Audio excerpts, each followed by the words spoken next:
Today we will be looking at two horrifying caving stories that went horribly wrong. The second story is much more crazier than the first one. Make sure you watch it till the end. As always, viewer discretion is advised. During the summer of 1988, 5 spelunkers gathered at the entrance of a Kentucky cave for what should have been a routine expedition as part of a larger caving festival. What they encountered just inside the entrance would turn their trip into a terrifying encounter with an invisible hazard that could easily kill every person who entered inside. And no, it wasn't toxic gas exposure or oxygen deprivation. The Kentucky Spellfest was an annual gathering of cave explorers from across the region who came together to explore cave systems, share knowledge, and participate in organized field trips to various caves in the area. The event was held near Mammoth Cave National Park in Kentucky, a region that's absolutely riddled with limestone cave systems, some of the most extensive cave networks in the entire world. One of the scheduled field trips for that year's Speleofest was to Whigpistle Cave, a system that apparently required passing through a water-filled entrance to access the dry passages beyond. This wasn't unusual for Kentucky caves. Many systems have low, wet entrances that open up into larger passages once you get past the initial obstacles. On this particular Saturday morning, 5 spelunkers gathered at the entrance to Whigpistle Cave, ready to begin their expedition. They had all the standard equipment: wetsuits for the water passage, headlamps, helmets, and whatever other gear they needed for the cave beyond. The group had a designated leader, Gary Schindel, who was presumably experienced enough to lead the trip safely. But before they entered the cave, the group received a warning that should have made them reconsider the entire expedition. They were told that the landowner who owned the property where the cave entrance was located had installed an electric pump in the pool just inside the low entrance. This pump was used to control water levels in the entrance area, probably to prevent flooding or to maintain access to the cave. The warning was specific and alarming: do not touch the wires, and do not be in the pool when the pump comes on. This should have been an immediate red flag to any responsible person. Electricity and water are a deadly combination, and voluntarily entering a pool of water that contains electrical equipment is asking for a fatal accident. But for reasons that aren't clear, the group decided to proceed with the trip, despite this obvious danger. The party donned their wetsuits, which would provide some thermal protection from the cold water, and some minimal insulation from rocks and rough surfaces. 2 members of the group entered the cave first, carefully traversing the pump pool at the entrance. They would have been moving through water that was probably chest deeper, in a low passage where they couldn't stand upright, making their way past the electric pump and its associated wiring toward the dry passages beyond. As these 2 moved through the pool, they began experiencing what they described as tingling sensations. They reported these sensations back to the other 3 who were still outside the entrance, probably calling out through the low passage that something felt wrong with the water. Those tingling sensations were not their imagination, and they weren't caused by cold water or anything benign. What they were experiencing was electrical current passing through the water and through their bodies. They were being shocked, not with enough voltage to cause immediate incapacitation or death, but with enough current to create noticeable sensations that something was very wrong. Here's what's terrifying about this situation. Electricity and water doesn't create a single path from point A to point B. Instead, electrical current spreads out through the water in all directions from the source, creating what's essentially a sphere of energized water. Anyone in that sphere becomes part of the circuit, with electricity flowing through their body from entry points to exit points. The tingling sensations these guys were experiencing meant that electrical current was already flowing through their bodies.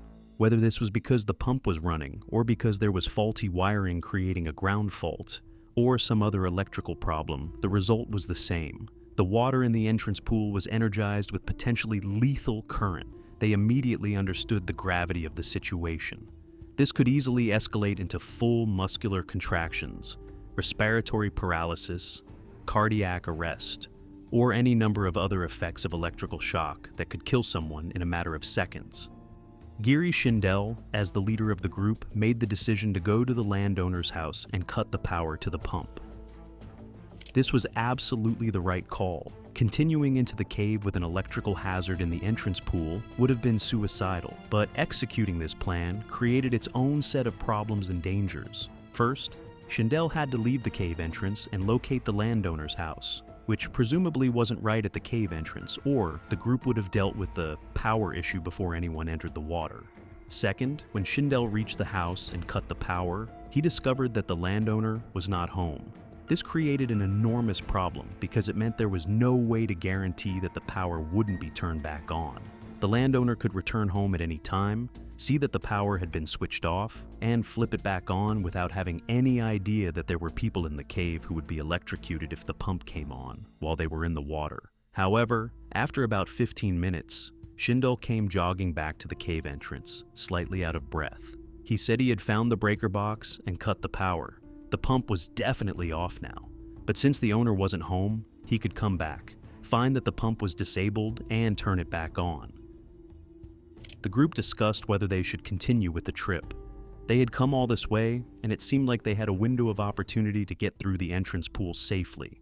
One of them, the same one who had exited after feeling the tingling earlier, was particularly confident that the danger had passed. The other party members were less certain, but the confident member was already pulling his wetsuit back into position and checking his gear. He volunteered to go first and test the water. The others called out warnings to be careful, to maybe test the water first before committing fully. But the confident one waved off their concerns. He stepped into the water and moved forward into the low entrance passage. For a few seconds, everything seemed fine. The water felt normal. No unusual sensations. Then he took another step forward, moving deeper into the pool toward where the pump was located. In an instant, his entire world exploded into agony. The electrical current hit him like a physical assault. His body went completely rigid, every muscle contracting violently and simultaneously. The pain was beyond anything he had ever experienced, like being stabbed with 1,000 knives while simultaneously having every muscle torn from the bone. He tried to scream, but his jaw was clenched so tightly that only a strangled, inhuman sound emerged from his throat. He couldn't move forward, couldn't move backward, couldn't even fall down. The electrical current flowing through his body had completely overridden his nervous system, turning him into a living statue frozen in the electrified pool.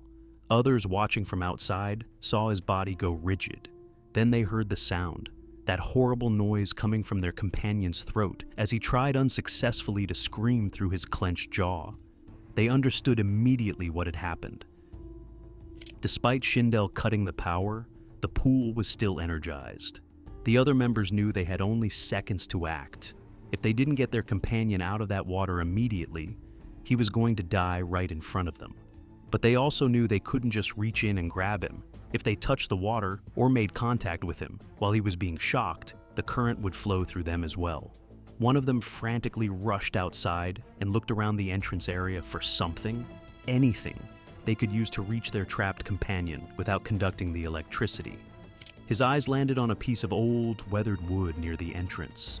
It was part of a broken board, probably discarded years ago, now half rotted and covered in moss. But it was long enough to reach into the pool, and wood, especially dry wood, is a relatively poor conductor of electricity.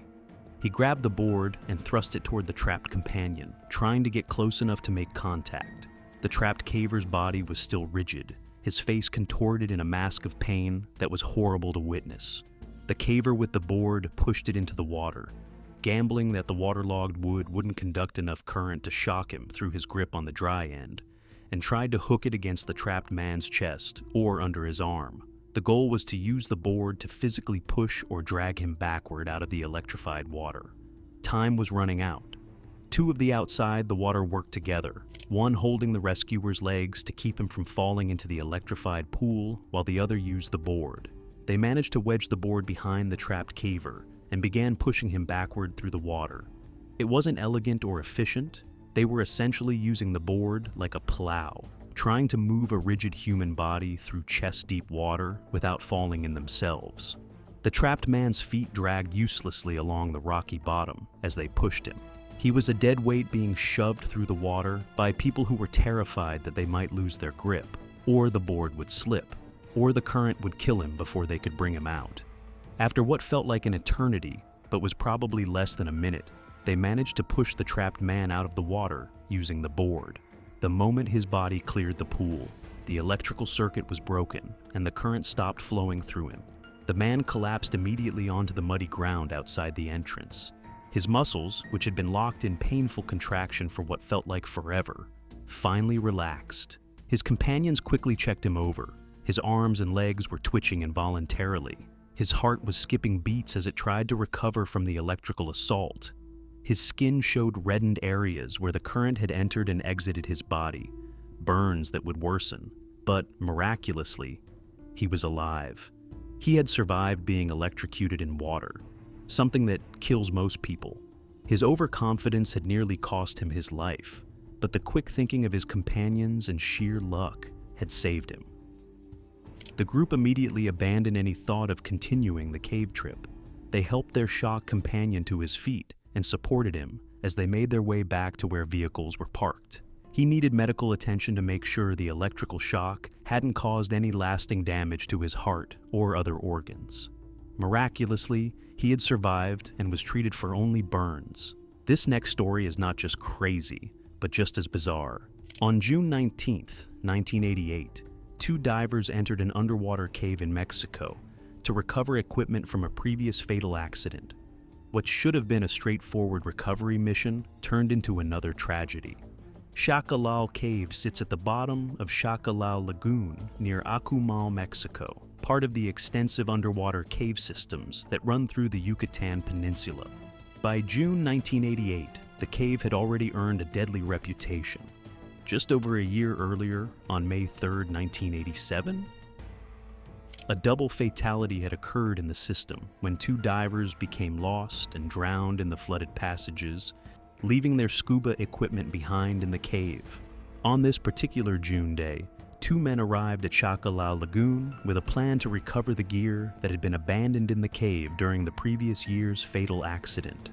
The equipment was expensive, and someone had decided it was worth attempting a recovery dive despite the cave's obvious dangers. But here's where the story takes its first terrible turn. These two divers had absolutely no business entering an underwater cave. They had no cavern training and no cave diving certification. They were open water divers attempting one of the most dangerous types of diving that exists, in a cave that had already killed two people just over a year earlier. But probably greed took them over. Their equipment setup was equally problematic. Each diver had only a single light. No backup illumination if that one light failed in the pitch-black flooded passages. They were using twin tanks yoked together with only a single outlet, which meant if that one valve or regulator failed, they would have no way to access the air in their tanks. And apparently, they hadn't bothered to properly plan their air consumption using the standard rule of thirds that cave divers rely on for safety. But perhaps the most bizarre and dangerous aspect of their dive was the guideline system they had rigged.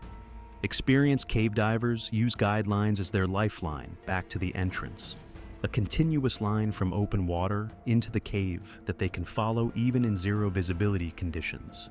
The guideline is typically laid by the lead diver, who carries a spool and unreels line as the team penetrates deeper into the system.